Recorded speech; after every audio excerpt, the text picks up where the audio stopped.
Chandrababu, Sharmila, Pawan Kalyan, KA Paul వీరంతా BJP దూతలని మంత్రి గంగుల కమలాకర్ కరీంనగర్లో అన్నారు. సీఎం కేసీఆర్ నేతృత్వంలో 8 ఏళ్లలో అభివృద్ధి చెందిన తెలంగాణపై వీరి కన్ను పడిందని, అందుకే మరోసారి తెలంగాణను ఆంధ్రాలో కలిపేందుకు కుట్రలు చేస్తున్నారని ధ్వజమెత్తారు. ప్రజలు మేలుకోకపోతే కాళేశ్వరం ప్రాజెక్టు కూలగొట్టి మన నీళ్లు తరలించుకుపోతారని, ఫలితంగా తెలంగాణ ఎడారిగా సింగరేణి బొగ్గుపోయి తెలంగాణ అంధకారంగా మారుతుందని స్పష్టం చేశారు.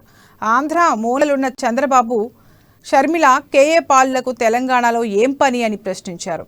ఏపీ ప్రజలు కూడా ఆంధ్ర పార్టీలను నమ్మడం లేదని, బీఆర్ఎస్ ఆంధ్రాలో తప్పకుండా పోటీ చేస్తుందని మంత్రి వెల్లడించారు. సంకేతము అని ఒక్కసారి ఆలోచించుకోండి.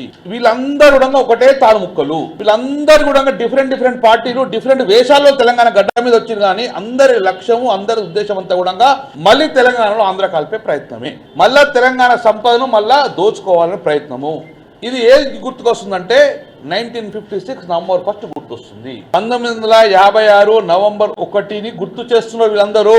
ఈ రోజు చంద్రబాబు అడుగు పెట్టిండు, ఏమంటాడు? 2 రాష్ట్రాలు ఉన్నా కూడా ఇక్కడ మేము బలోపేతం కావాలి. చంద్రబాబు నాయుడు గారు, నీ మూలాలు ఎక్కడ, నీ ఊరు ఎక్కడ? షర్మిల, నీ మూలం ఎక్కడ, నీ ఊరు ఎక్కడ? పవన్ కళ్యాణ్ గాని, జగన్మోహన్ రెడ్డి గాని, సజ్జల గాని, వీళ్ళందరూ మూలాలు ఎక్కడ? మీ మూలాలు ఆంధ్రప్రదేశ్ రాష్ట్రంలో. మీకు తెలంగాణ గడ్డ మీద ఏమి పని అని ఒక్కసారి అడుగుతుంది.